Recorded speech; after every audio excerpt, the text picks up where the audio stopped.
Hello and welcome to Roundtable. There is a small corner of the beautiful islands of Hawaii that's leading the world when it comes to gender equality. It's established what could well be the first feminist economic recovery plan, and others elsewhere are taking note. More men may have died and been hospitalized because of COVID, but women are said to have been hit hardest when it comes to jobs. They're twice as likely to be out of work as men. Can gender inequality be ended?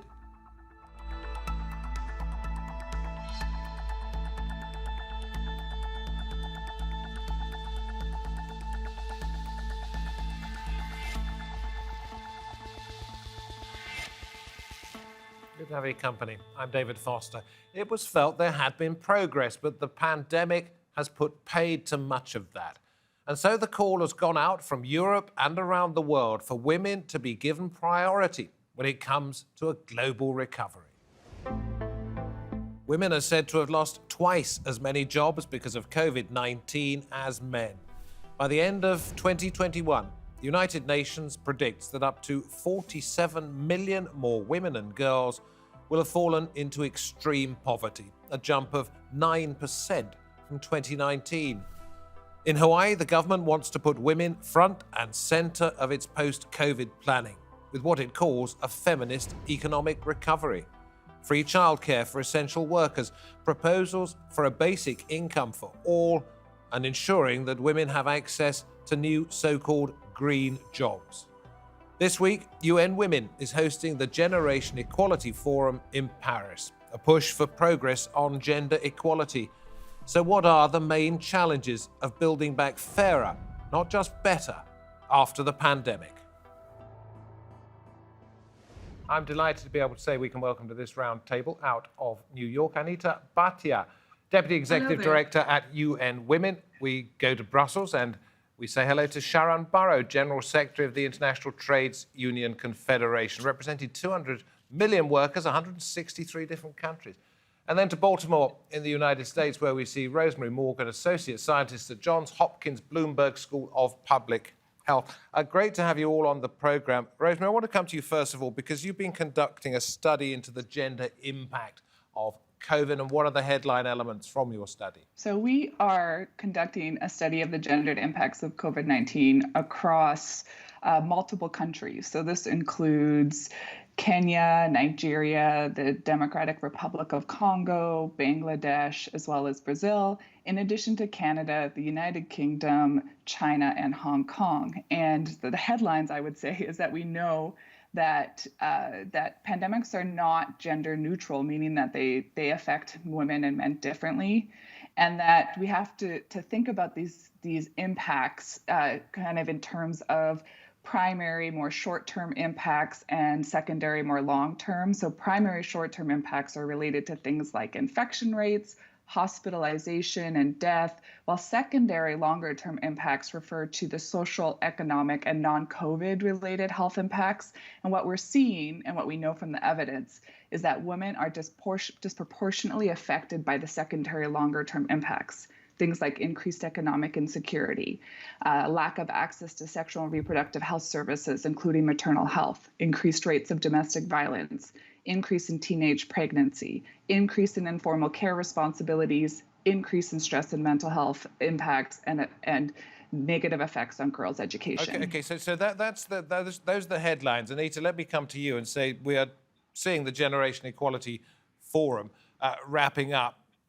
The question I'm going to put following what Rosemary's just said to us is why? Why are women more adversely affected? Well, there are lots of reasons. Some have to do with traditional norms, values, and gendered stereotypes. The fact is, however, that as a matter of public policy, governments don't pay enough attention to the special issues that women face. And it's about time for us to recognize that we really can't build forward better coming out of the pandemic unless we take a gender lens to the whole business of recovery and reconstruction. If we want economies to grow, if we want countries to prosper, we can't leave out half of the population. No, I get that, but you say it's because of traditions, it's because of norms, accepted behavior. In what way? Well, look, we live in patriarchal systems. There are power structures that underlie these patriarchal systems, and people who have power don't like giving it up. And it suits the power structure and the patriarchy to have women at a lower position. If it didn't, we would see women having a seat at the table in the same numbers as men. We'd see more women in leadership positions. We'd see more women as decision makers, and we'd see more women who were not being subject to violence. Why is it that we can see these absolutely ghastly rates of violence against women in the 21st century today, when we see that there is actually economic empowerment for women on the other hand? So this comes from a view that it is okay to actually exploit and treat women as if they were not equals and as if they did not enjoy the same human rights as men.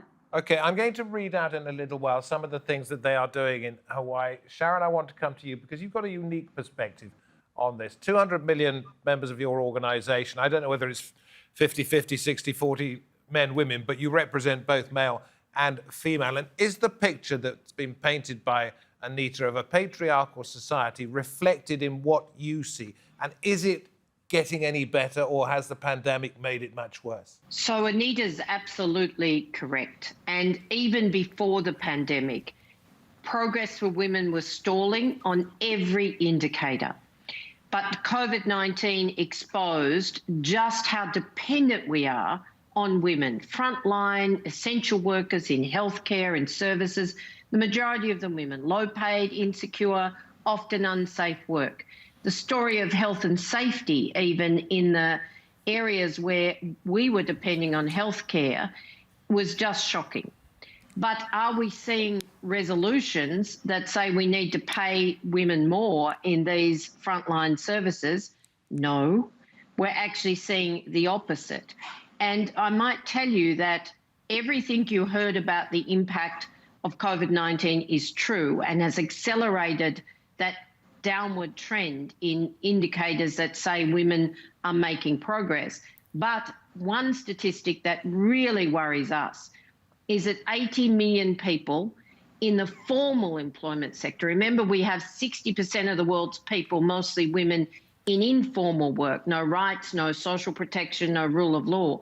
But in the 40%, 80 million left the workforce, the majority of them women. I had read that before the pandemic, progress was being made.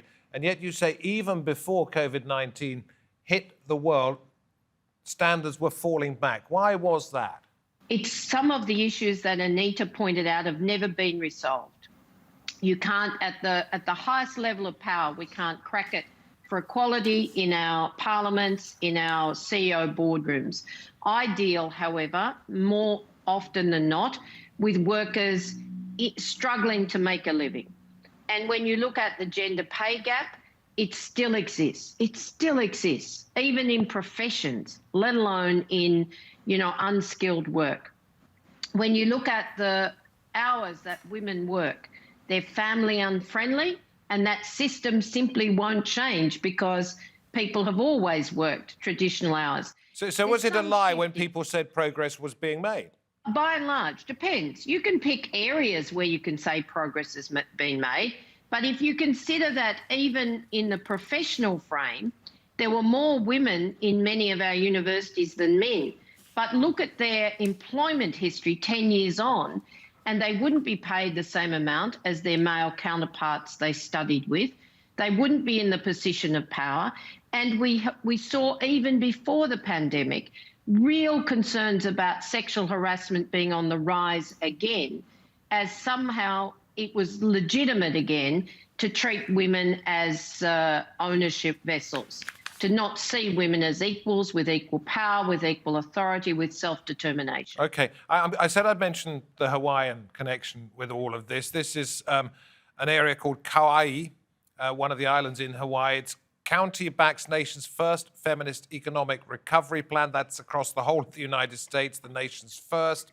The 23-page plan, and this is for you, Rosemary, you can all chip in on this, calls to promote reform in areas of economic support, caregiving, healthcare programs, release programs, housing, shelter, diversifying the economy, expanding wages for family, informal caregivers, special funds for high-risk groups like those affected by sex trafficking, women with disabilities and immigrants. Sorry to go on at some length, but it is quite a list. Rosemary, have you seen in any of your studies similar types of initiatives either being used in different countries or put on the back burner? What Hawaii is doing is really quite exciting from a gender perspective, thinking about a feminist economic recovery plan.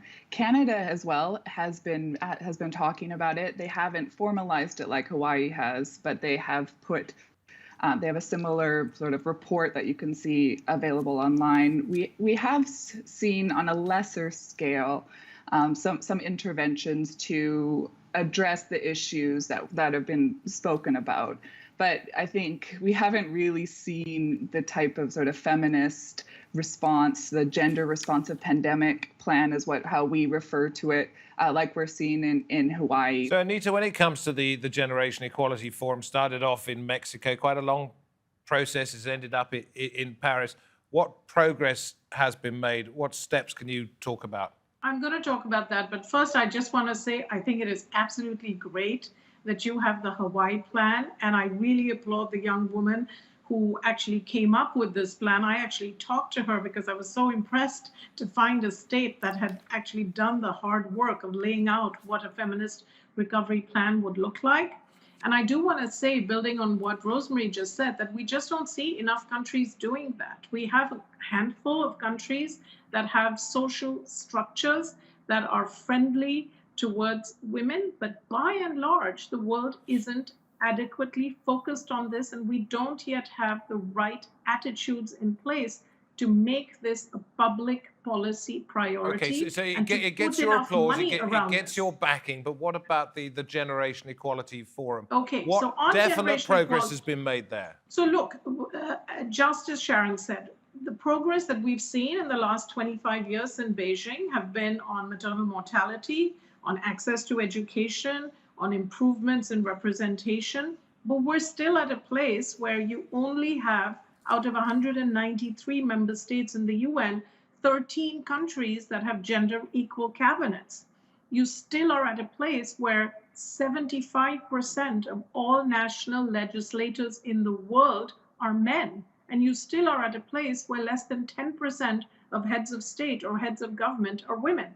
So we have a very long way to go to get to parity and equality in any meaningful sense of the word. So you recognize the problems, but what steps are you taking with this forum to address those? So in the forum, we have 6 action coalitions, and we have this huge group of multi-stakeholders, civil society, private sector, governments, all coming together to say, we want to see transformation. We want to accelerate the pace of change because it's been too slow. And we're going to do this by focusing on a number of key issues.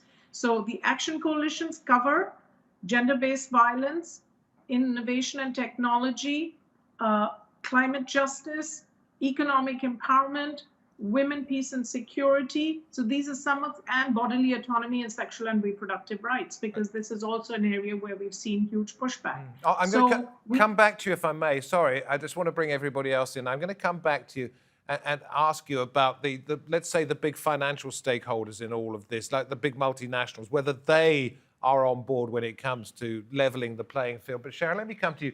You did a YouTube talk, which is how the pandemic's challenging the future of work. Give us the bullet points of what you wanted to get across there. We've got a situation where, as I said, equality is becoming even more elusive. So our demands are a new social contract. Women have to be at the heart of that. Jobs, jobs and jobs. To get to full employment, we need 575 million jobs to realise Goal 8 of the Sustainable Development Goals on full employment and decent work by 2030. The majority of those jobs for equality have to be for women. If you look at rights, at income, at social protection, and indeed how you use all those things to get to some kind of equality, both income and gender equality, then this has to be female biased or gender biased. It has to also take account of other excluded groups. But women are only 44% represented in the labour market. Their male counterparts, and that was before COVID-19, are in the 70s. So we've got work to do. Let me ask you this, and then the same question for you, Rosemary, but I'll continue with Sharon, if I may. Why is it, then, with women generally accepted to be not paid as much as men, that they are the first casualties when it comes to shifting them off the labour force? Surely it would make more sense, and I'm only talking about from the pocket point of view, to get rid of your cheaper or your more expensive workers, your men, rather than those that cost you not as much. Well, you have to look at where women dominate the labour market. They dominate the labour market in healthcare, in education, childcare, aged care services, and of course we saw through COVID-19 how underfunded these essential areas were. If we want to build jobs, let me give you a sense. There are jobs in climate transition, and we have to do it. But there are also jobs in care. Not only does investing in care, in jobs in our health, education, childcare, aged care sectors, relieve the burden of care on women so they can participate more broadly in the economy, they actually also create good jobs. So we need to make sure we invest in the areas that keep our communities together, that we build social protection systems for when women and their families need help with personal or global shocks, and that we look at how we broaden the labour market more generally for women by, indeed, as Anita said, convincing the world that men and women have to be treated equally. Rosemary, when it comes to getting rid of workers, women are the first casualties, and yet they don't cost as much as men. So same question to you. Why is it, do you think, that men are kept on when they cost more and women are got rid of? I agree with everything that Sharon said. And, in addition to women representing things like the service sector, domestic work, childcare. Is it because they are the first services to suffer? They are. So I was getting there's that component of it, but there's also the fact that the majority of low wage and part-time workers are also women. And that tends to have to be because of they're more flexible. Women have care responsibilities. So the types of work that women go into on the whole are a little bit different. And yes, during the shutdown, in times of greater income insecurity, during the shutdown, the women therefore are facing a greater risk when their places of work are shut down because they're on lower wages, they're part-time, they might be easier, or it might be casual workers, for example.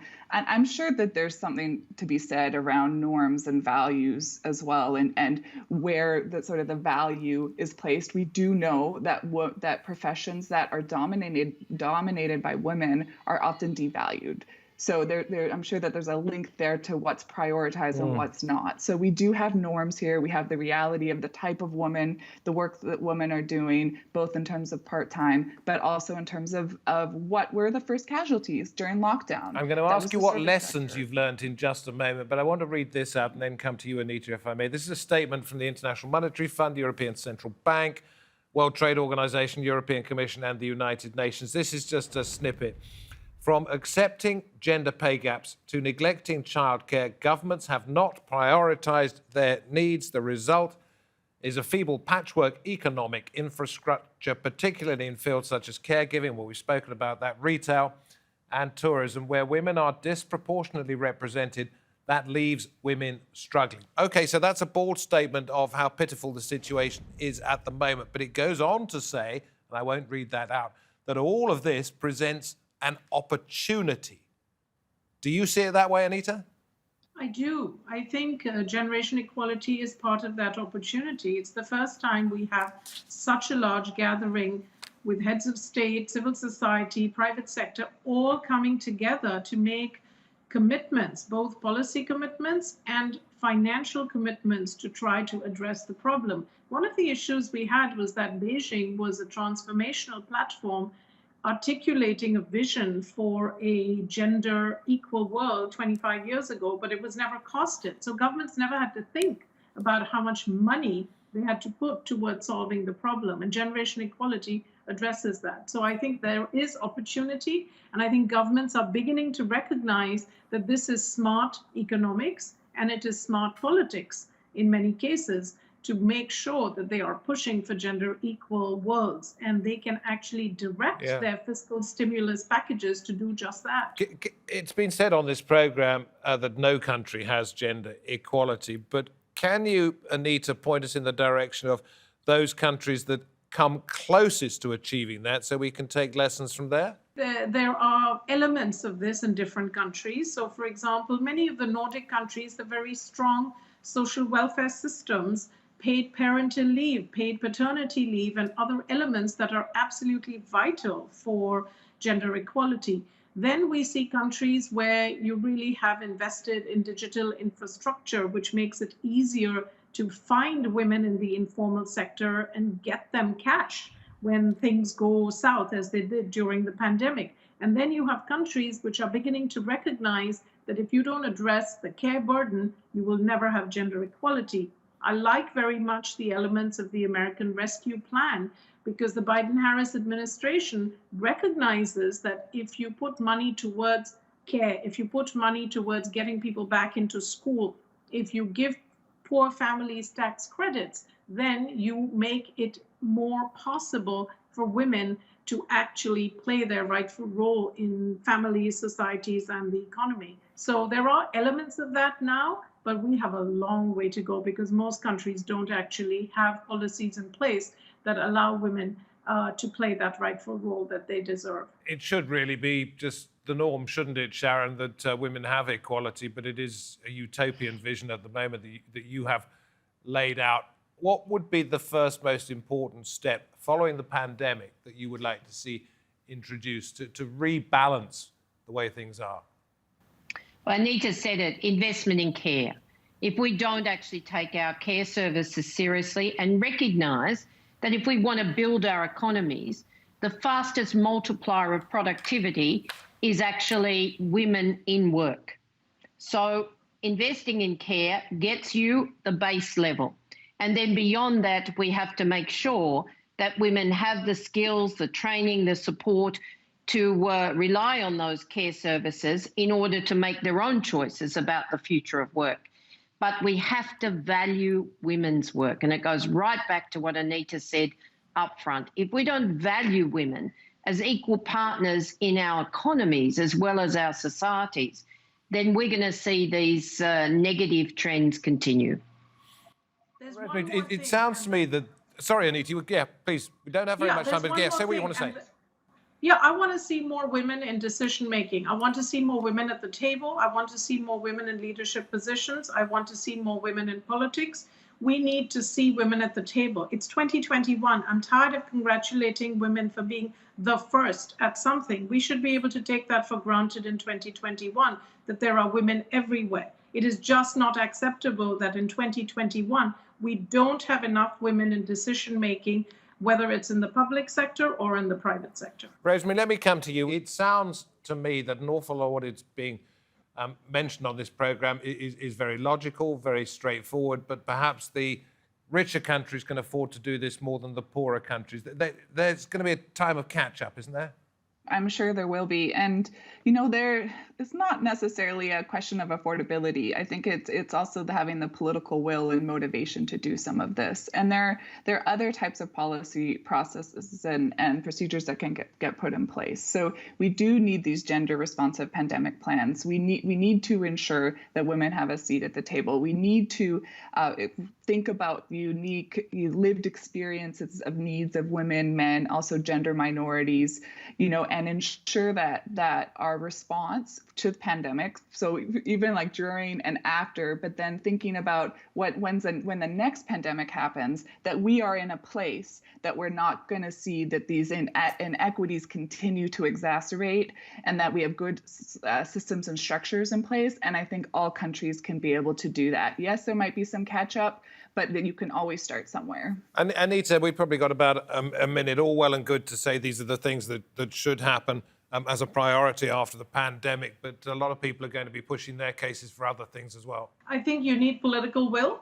You need governments to say this matters, and we're going to actually make a bet on this. We're going to invest in making sure that we're getting the results that we want to see. You have to have a vision around this. It's got to be something that runs through all of government. This cannot be left to a single ministry or a single cabinet member to do. So you've got to have governments that actually have that difficult conversation and say, is this a priority for us or not? And if so, can we take a whole of government approach? And then you need to partner, because no government can do this by itself. Okay. You've got to get the multinationals, you've got to get the private sector saying this is a priority for us as well. And we have to involve women's rights organizations, because they are on the front lines. They're the grassroots folks who can tell you what's really happening. So it's got to be a whole of society effort. Thank you very, very much indeed. My one useful suggestion is to put forward the idea that we all go off to Hawaii on a fact-finding mission. But of course, at the moment, we're not really allowed to go anywhere, are we? Thank you very much indeed. Thank you for coming on the programme. Thank you, wherever you happen to be watching this edition of Roundtable. Until next time, from me, David Foster, and the team, goodbye.